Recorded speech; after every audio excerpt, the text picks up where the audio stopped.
Vous êtes en compagnie de Radio Taïwan International.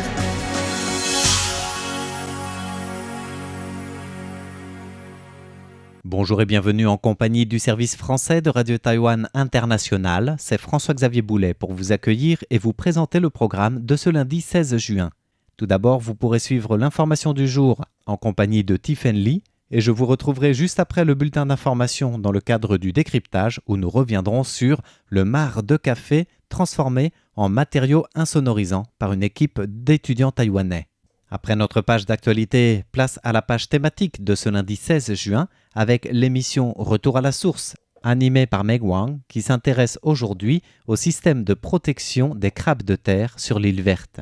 Et en fin de programme, sur notre site internet, nous vous invitons à retrouver Thérèse Pan pour la légende de la semaine dans l'émission Compte à rebours, avec aujourd'hui les vantardises d'un lettré qui place son intérêt personnel par-dessus tout.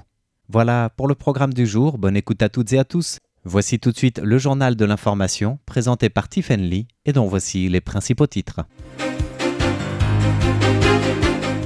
Le président Lai Ching-te reçoit une délégation parlementaire américaine.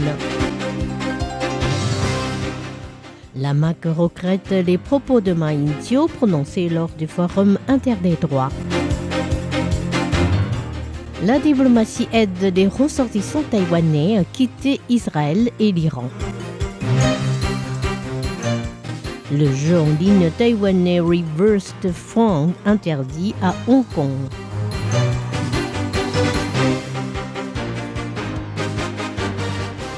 Bonjour à toutes et à tous, bienvenue dans ce journal de l'information présenté par Tiffen Lee. Tout de suite, le développement des principales actualités de ce lundi 16 juin 2025. Le président Lai Ching-te reçoit une délégation parlementaire américaine.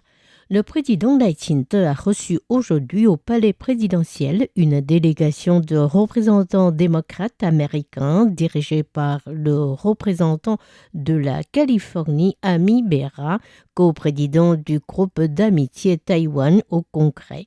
Le chef de l'État a remercié les législateurs américains pour leur soutien continu au système démocratique de Taïwan et a affirmé son engagement ferme en faveur du renforcement de la défense du pays. Le gouvernement accordera la priorité à la création d'un budget spécial permettant de porter le budget de la défense nationale à plus de 3% du PIB. J'espère également que la coopération entre Taïwan et les États-Unis en matière de sécurité s'étendra de la vente d'armes à la recherche conjointe en armement en passant par la coproduction et que notre coopération dans l'industrie de défense s'approfondira dans le cadre de notre partenariat. De son côté, Ami Bera a tenu à souligner l'importance de la coopération des démocraties face aux conflits militaires en Europe et au Moyen-Orient pour assurer la paix dans l'Indo-Pacifique. La MAC regrette les propos de Ma Ying-jeou prononcés lors du Forum inter des droits. L'ancien président taïwanais, Ma Ying-jeou, a participé hier à la 17e édition du Forum inter des droits qui se tenait à Xiamen, dans la province chinoise du Fujian, et a rencontré le président de la conférence consultative politique du peuple chinois, ou CCPPC, Wang Huning, lors de cette rencontre, ainsi que dans son discours prononcé dans le cadre du forum. Ma Ying-jeou a déclaré qu'il souhaitait que les deux rives du détroit de Taïwan puissent renforcer leurs échanges sur la base du consensus de 1992 et de l'opposition à l'indépendance de Taïwan. Il a par ailleurs appelé les deux côtés du détroit à régler leur conflit par les négociations et à éviter l'usage de la force militaire afin que les deux côtés puissent créer des conditions pacifiques gagnant-gagnant. Plus tard dans la journée et en réaction aux propos de Ma Ying-jeou, la Commission ministérielle des affaires continentales, ou MAC, de Taïwan a déclaré regretter la position de l'ancien président de la République en faveur du consensus de 1992 et du principe d'une seule Chine promu par Pékin. La commission a souligné le fait que cette position contredisait la perception des Taïwanais concernant la souveraineté de Taïwan et s'opposait au maintien du statu quo interdétroit. Réaffirmant que le Forum interdétroit était connu pour servir de plateforme au service de la propagande unificationniste de la Chine, la MAC a précisé que cette année, toutes les institutions publiques taïwanaises, que ce soit centrales ou régionales, avaient décidé de se tenir à l'écart du forum. La MAC a également critiqué Ma Ying-jeou pour ne pas avoir profité de sa rencontre avec les hauts responsables chinois pour protester contre les diverses pressions exercées par Pékin contre Taïwan et contre le refus de Pékin de reconnaître la belle et bien existence de la République de Chine à Taïwan.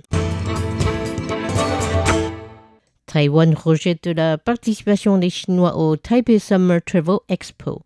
La porte-parole du Bureau chinois des affaires taïwanaises, Zhu Fenglian, a accusé Taïwan lors d'une conférence de presse organisée vendredi dernier d'ingérence politique dans le cadre des échanges touristiques interdétroits. Des accusations qui font référence au rejet de la demande des institutions publiques et des agences de voyage de Chine de participer au salon Taipei Summer Travel Expo 2025 qui se déroulera du 18 au 21 juillet.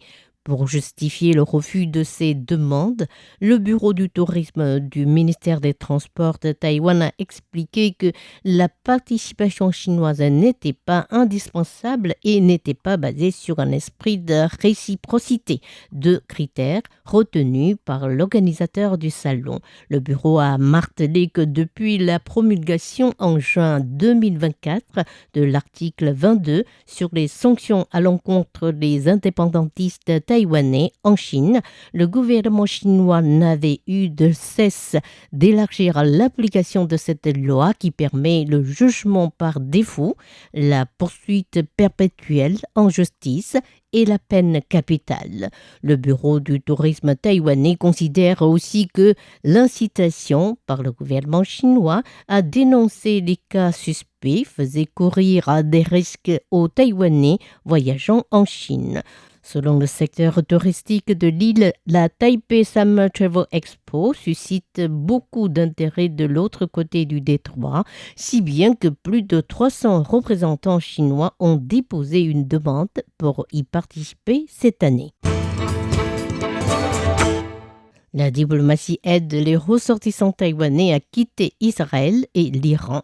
L'Israël a mené vendredi dernier des frappes intenses contre les sites nucléaires iraniens, provoquant des représailles de Téhéran et les attaques des deux côtés qui continuent encore aujourd'hui. Les représentations de Taïwan dans la région se sont mobilisées pour aider les ressortissants taïwanais à quitter les deux pays en guerre, dont les espaces aériens étaient fermés. Hier matin, 14 Taïwanais en Israël ont ainsi pu se rendre en Jordanie en voiture pour prendre un avion qui les ramènera à Taïwan. En ce qui concerne l'Iran, la diplomatie a précisé dans un communiqué de presse que la représentation de Taïwan à Dubaï aux Émirats arabes unis, qui s'occupent aussi des échanges entre Taïwan et l'Iran, avait comptabilisé 9 ressortissants taïwanais dans le territoire iranien. La diplomatie a ajouté que le bureau taïwanais au Moyen-Orient maintenait des contacts étroits avec les communautés taïwanaises et restait disponible pour aider ceux qui souhaitent quitter l'Iran. Le ministère des Affaires étrangères a par ailleurs déconseillé tout déplacement non indispensable dans la région. Le jeu en ligne taïwanais Reverse the Throne interdit à Hong Kong. Le jeu en ligne Reverse the Throne, The Revolutionaries, une création du groupe taïwanais ISC n'est désormais plus téléchargeable à Hong Kong. Les autorités hongkongaises ont interdit le jeu en question, l'accusant de tenter de susciter des intentions séditieuses. Le gouvernement hongkongais a prévenu que toute infraction serait passible de lourdes sanctions qui sont prévues dans la loi sur la sécurité nationale entrée en vigueur à Hong Kong en 2020.